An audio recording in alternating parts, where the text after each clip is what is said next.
السلام علیکم ورحمۃ اللہ وبرکاتہ۔ میں صاحبزادہ محمد زبیر صابری امید کرتا ہوں کہ آپ سب دوست خیریت سے ہوں گے۔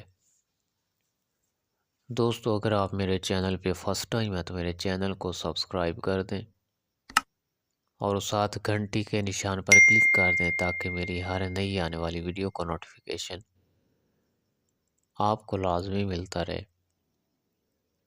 دوستو، آج اس ویڈیو میں آپ لوگوں کو برج ثور اور اس کا ستارہ زہرہ یعنی شکر، اس کی تفصیل آپ لوگوں کو بتانے والا ہوں۔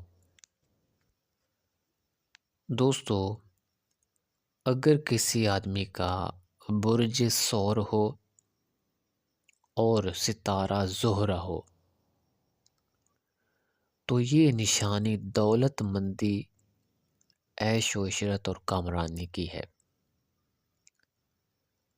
یہ آدمی بہت سے نکاح کی خواہش کرے گا، یعنی بہت سے لڑکیوں کے ساتھ نکاح کرنے کی خواہش کرے گا، لیکن عمدہ عورت ایک ہی سے کارروائی ہوگی۔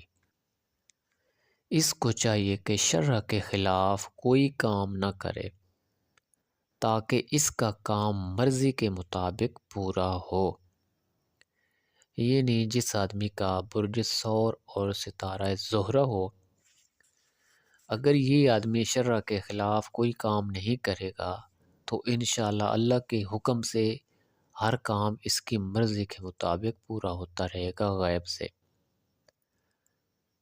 چار پایوں سے اکثر اس کو نقصان ہوتا رہے گا۔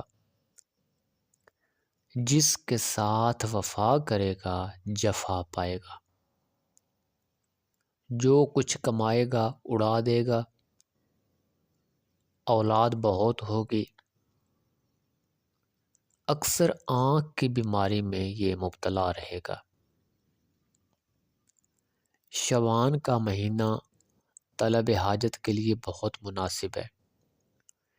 یعنی جس آدمی کا برج ثور اور ستارہ زہرہ ہو، اس کے لیے شعبان کا مہینہ بہت ہی زبردست ہے، اور شعبان کے مہینے میں اس کی دعائیں زیادہ قبول کی جائیں گی۔ جو بھی دعا کرے گا، جو بھی حاجت طلب کرے گا، اللہ پاک وہ اس کی پوری فرمائے گا۔ اس کو بیماری اکثر معدہ میں اور درد سینہ اور درد کمر سے ہوگی۔ پہلا اور چوتھا سال خیریت سے گزر گئے تو اس کی عمر 80 برس تصور کی جائے گی۔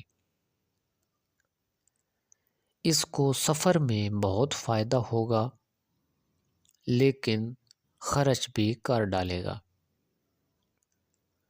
حج کعبہ اس کے نصیب میں ہے، یعنی اس کے نصیب میں جس آدمی کا ستارہ زہرہ ہے اور برج ثور ہے، اس کے نصیب میں حج بیت اللہ بھی ہے۔ دیکھیں، وہ بعض اوقات انسانوں کو پہلی عمر میں ہی ہو جاتی ہے، بعض اوقات بڑھاپے میں جا کے انسان کے نصیب میں ہوتا ہے، یہ وقت کی بات ہوتی ہے۔ اور اس کو آخر میں دولت آئے گی، یعنی کسی آخری عمر میں اس کو دولت آئے گی۔ تو دوستو، یہ تھی برج ثور اور ستارہ زہرہ کی تفصیل۔ دوستو، اگر میری ویڈیو پسند آئے تو اس کو لائک اور شیئر کر دیں۔ اللہ حافظ، السلام علیکم۔